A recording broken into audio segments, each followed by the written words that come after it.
Based on our research, Israel is really a huge nation. It's a large nation. It's very interesting as you dig into history because the Europeans hide a little here and a little there, but you can pick out the clues and identify who Israel is. So, part of our research, we've discovered that the southern area of Africa is populated primarily with the northern tribe of Israel. There are Hamites living there as well, but Israel dominates quite a large portion of the south of Africa. Judah came later and populated the west part of Africa, primarily what we call Negro land in Guinea today. So the title of this show is A Targeted People. Rome Wants You Dead. So before we begin, I want you to look at this San Diego quote to keep this in mind, because nations create their own terminology for a people. Those names change over time. A new nation becomes dominant and they have a different name for a group of people. So this is from San Diego University. Finally, it is important to note that African history is made very complicated by the large number of peoples and languages involved, and by the absence until recent centuries of an indigenous written record, except in the far north or along the coast of Indian Ocean, where traders from Oman spread the use of Arabic script. Swahili grew up as a trade language along the east coast of Kenya and Tanzania. Written Swahili has about the same time depth as written English. Thus, the historical record leaves much still to be discovered. Further, archaeologically, has not developed nearly as extensively in Africa as in many other parts of the world. Fundamental issues of chronology and population history are often still poorly established. You should expect wide differences among sources you consult about African history. The world awaits your book. So, this institution recognizes that Africa doesn't have a large written history. The information we come across often from the European nations or suspect or speculation on their part. So understand that the information that's presented by the Europeans in a factual tone may not be true. As I mentioned in the previous show, when I was debating the so-called Ashkenazi Jew, the guy was making things up on the fly. He was really just making things up on the fly, but speaking as though it was fact, as though some things that were attributed to our people was actually happening to his people, when in reality his own scholars, Tel Aviv University scholars, admit that they are not the people of the book. If you ask a Tel Aviv rabbi or a rabbi from Israel today, many of them will admit that they are not the people of the book. So the truth is, you read the Bible, you know that Israel is a black people. Okay, so let's go on. So here, Pope Nicholas V and the Portuguese slave trade.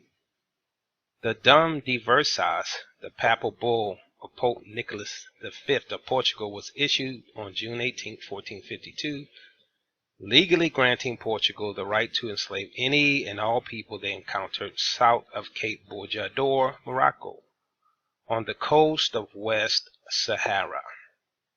About midway through the bull, the Pope declares all sub-Saharan Africans henceforth to be held in perpetual slavery. So he said, hey, anyone south of Cape Bojador is fair game. Now, if you know where Portugal is, it's far west of Europe. So it was one of the closest European countries to Africa. So it made sense that they would also be the first to venture into Africa for profit and for slaves. So later, the same Pope wrote the Bull Romanus Pontifex on January 5, 1455, to the same Alfonso, King Alfonso. As a follow-up to the Dum Diversas, it extended to the Catholic nations of Europe, so now all nations of Europe that are Catholic, dominion over discovered lands during the Age of Discovery. Along with sanctifying the seizure of non-Christian lands, it encouraged the enslavement of native, non-Christian peoples in Africa and the New World. So who decided to enslave Israel? Who decided to enslave the so-called African in West Africa and South Africa? No one but the Pope.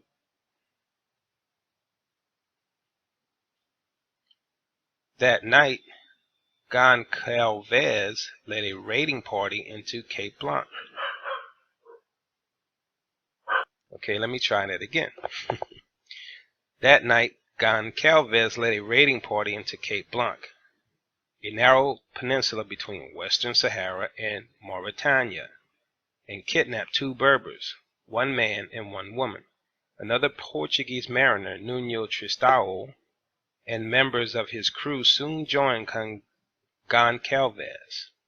Although the raid resulted in less than a dozen captives, Zurara imagines in his account that Prince Henry of Portugal responded to this enterprise with joy, not so much for the number of captives taken, but for prospects of other countless captives that could be taken.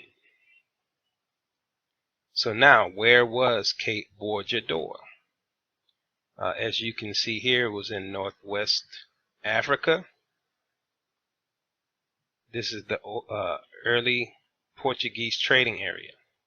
So now we know why there weren't any slaves from Morocco. You can only get slaves south of Cape Bojador. Okay, and so you'll see primarily the area targeted is so-called Negro land in Guinea.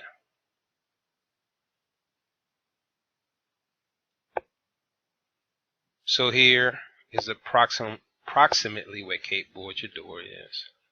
Okay, and this is the Sahara Desert, so south of the Sahara Desert is everything else. But you'll see the primary targeted area is southwest of Cape Bojador, which makes sense because the access points from Portugal will be on the coast of West Africa. So as you see here, you have the Gourd Islands, right? All this green area was targeted by the Portuguese and then other European nations. This was the main access route to Africa. So the first area that they're going to target will be near Cape Bojador, in the area that they control, right? Most of this area was unexplored territory. So as they moved along the coast and encountered Israelites, they decided to take them captive. So who were the Berbers that they targeted in West Africa?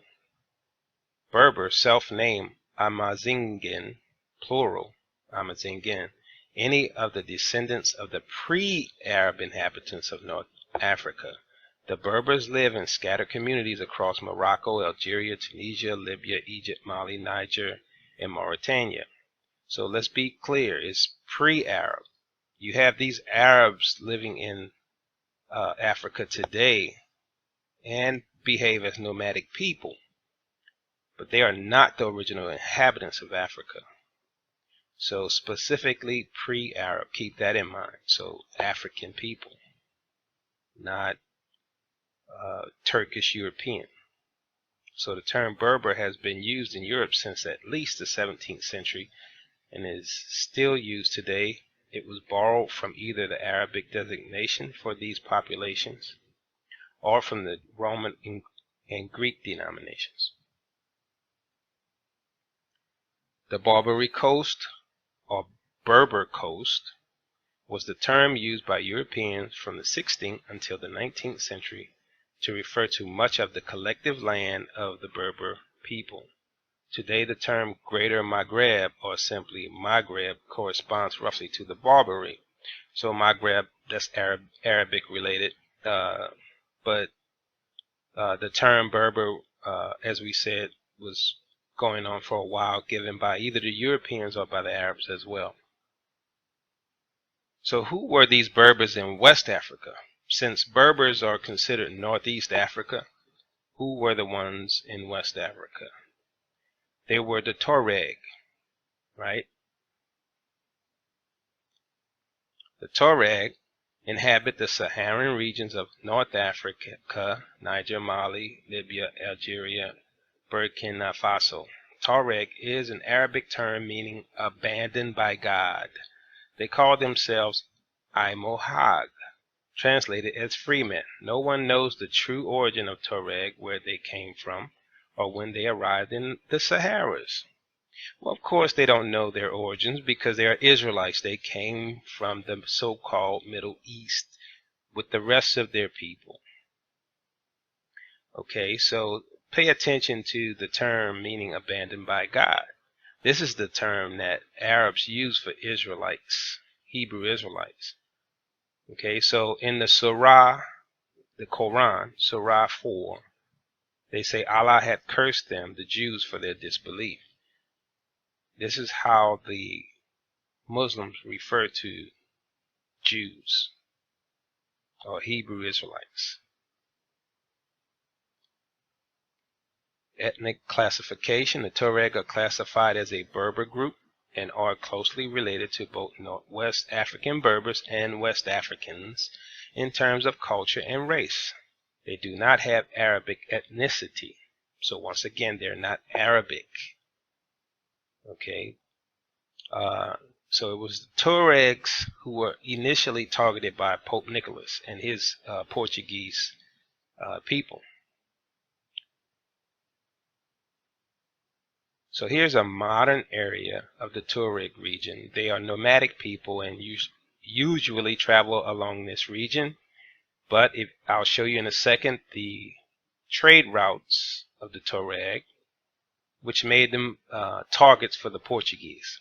Easy targets for the Portuguese. So here's the trade route. If you see, it begins, you have some in the Benin Togo area, along Negro land, primarily Negro land, Mali, all the way to the west coast. So the Portuguese could grab the so-called Berber from any point along these trade routes. So here we go. Negro land in Guinea is part of that route, and territories occupied by Israelites. The map below was created under the authority of the Duke of Orleans. Now back then they called this area here the Barbary, the land of the Barbary. Okay, so it was also known as Negrito or Negro land. We find the slave coast in this area as well. The area where this map states the people were Jews. So we're going to show you this map sanctioned by the Duke of Orleans, where they call these people Jews. So here you can see near the area of Lamlim. According to Idrisi, the land hereabout was peopled by Jews. Here's another view of these two maps where you can see the Barbary, Negrito or Negrisha, and in Negrisha is where the people are called Jews. Now you can see below here Genya, the area of Genya, and so the area of Negrisha is Negro land. So these areas were occupied by the Tuareg, the so-called Berberi, which are tribes of Judah. The southern tribes are in South Africa today, the Ephraim and the other tribes. So here is another view where you see Negrisha, the land of Negrisha, close-up view, and the area of Lamlim, where the people are known to be Jews, which ties back to the previous maps in our previous shows where the people were known to be called Judah. So Negrisha is, based on the Webster Dictionary, a name of the Sudan from the Latin Nigr, or Niger, for black. So in the English, that could easily be pronounced nigger, Nigr.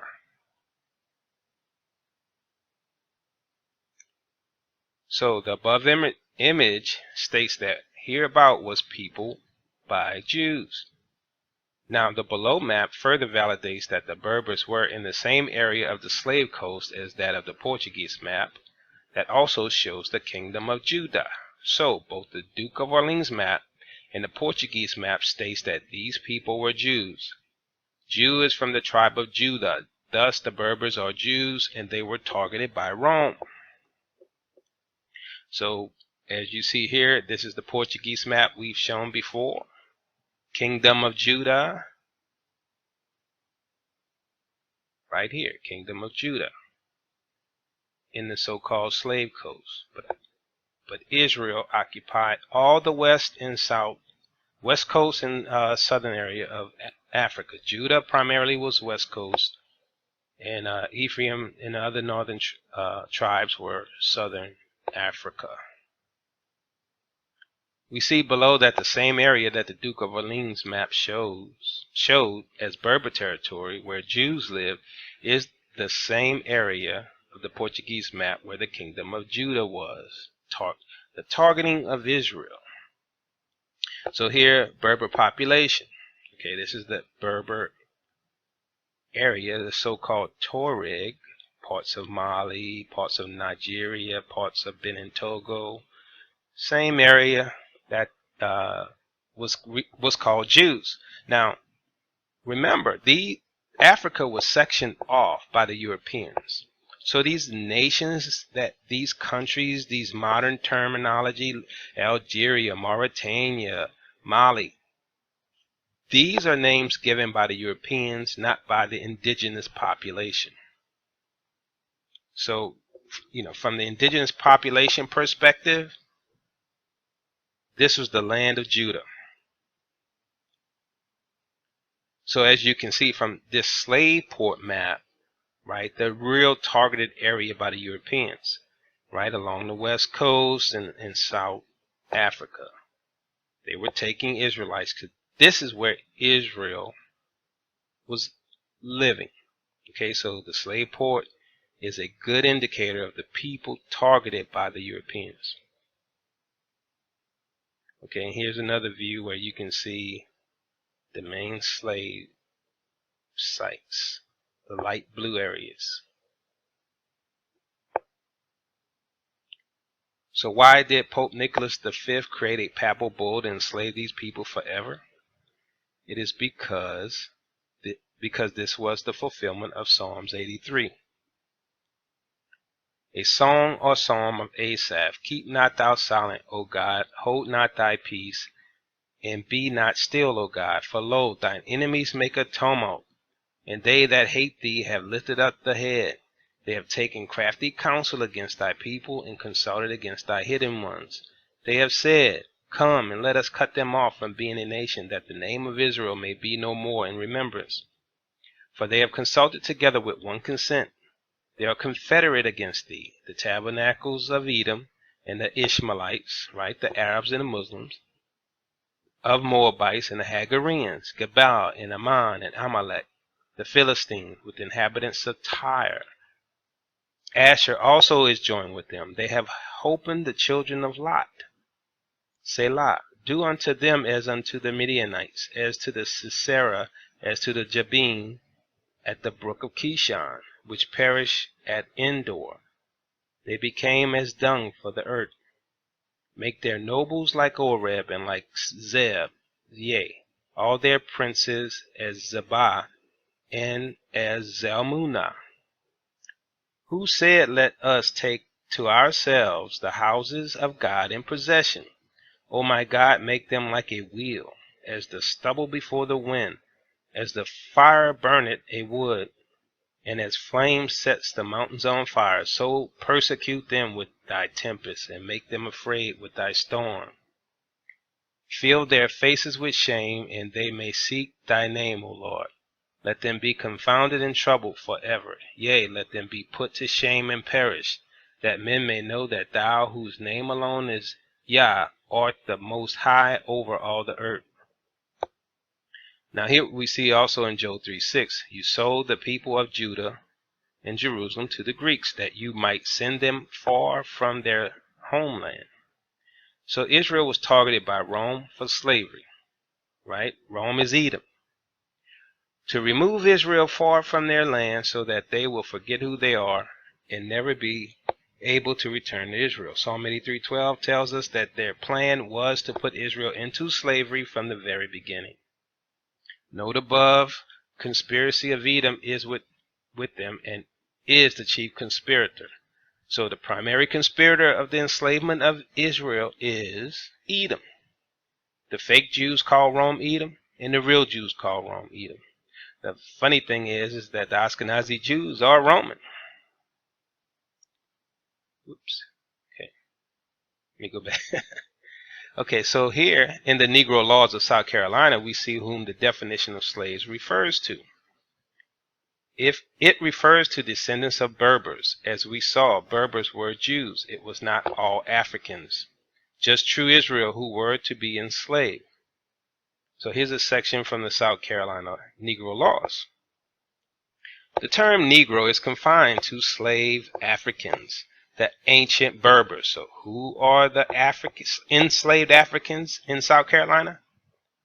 The ancient Berbers and their descendants. It does not embrace the free inhabitants of Africa, such as the Egyptians, Moors, or the Negro Asiatics, such as the Lascars. Mulatto is the issue of the white and the Negro. When the mulatto ceases and a party bearing some slight taint of the African blood ranks as white, is a question for the solution of a jury. So they said once the Negro, the Hebrew Israelite, interbreeds with a white race, it's up to the jury to decide whether or not he is still a Negro. Okay, but as you see, the Negro slave was the ancient Berbers. So that was the terminology used for the Negro in the beginning of our people's enslavement. The term used at the time was Berber. This was a conspiracy of nations led by Rome, aka Edom. Okay, we see in Daniel 2:33 that the 2 legs of iron and the 10 toes is the end time kingdom of the Antichrist. The same people, Rome, that stole God's people out of Africa will fight the Lord Jesus for these people when he returns. See Job 3. For behold, in those days and in that time when I shall bring again the captivity of Judah and Jerusalem, all 12 tribes, I will also gather all nations and will bring them down into the valley of Jehoshaphat and will plead with them there for my people and for my heritage Israel, whom they have scattered among the nations and parted my land. Okay, so the Lord, now Job 3 is very important, especially for Israel. Okay, and this is why the modern Christian church doesn't teach it, because the nations will be judged. Why? For enslaving Israel and scattering them to the four corners of the earth as slaves. Job 3 is real prophecy. Okay, don't let people jump to the end of the story, to the book of Revelation, when all these things need to take place. The restoration of Israel to the land. So they have known who you are, Israel. This proves it. Time for Israel to wake up. I think many of us want to go home. You know, we're tired of being mistreated by the Europeans. The Europeans control most governments today, including African governments. Right? You can't do anything without being part of the United Nations, which was created by the Rothschilds and Rockefellers, enemies of Israel. Who do you think financed the European enslavement of Israel? The Rothschilds and Rockefellers, right? The Ashkenazi Jews. This is documented.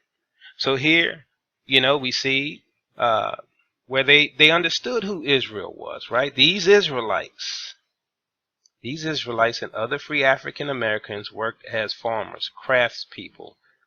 So they look at that term there. This is a plaque in where is it? Is it Virginia? I think it's in Virginia. Okay, that identifies that the enslaved of America are Israelites. Now, Israel is a huge nation, but Israel is a poor nation in every nation around the world. Okay, and Israel's poverty is by design. Okay, it is the power of the Rothschilds and Rockefeller that secretly works behind the scenes, preventing our people from rising to the top. Okay, so when the scriptures say the last shall be first and the first shall be last, it's talking about Israel. Israel is last. Israel will be restored to prominence. Israel will be restored to the land. This is real end time prophecy, and the reason that you are being told this today is because it's time to wake up. It's time for the Israelites around the world to wake up. Israelites are in Haiti, Mexico, Colombia, Jamaica, all the islands, right, that they went in as slaves in the Americas. Israel is still in Africa. Israel is in India, the Sadi. Israel is still, as someone mentioned in one of my comment sections, hey, he said, black people are still in the jungles of China and Japan. So guess what? That is the Kunlun. As I had referenced before, the Kunluns are still around. And the scripture said, no matter where you are, I'll find you. The Lord says, no matter where you are, I will find you and return you back to the land. So think about all these nations. Think about where Israel is. And the Lord has to get all of these people back and return them to the land. So doesn't it make sense why when Israel goes back to the land, it is unwalled villages because of all the wealth and prosperity they have and all the people? All of the Israelites are going to want to go home. Okay, once they realize who they are. We all are going to want to go home, but that's going to leave us with little room for security. But the Lord said he'll defend us in that day. So the land of unwalled villages, go back to our previous show about how to identify who the true Hebrew Israelite is. And you'll learn much about that. So I hope this was valuable to you. Be blessed.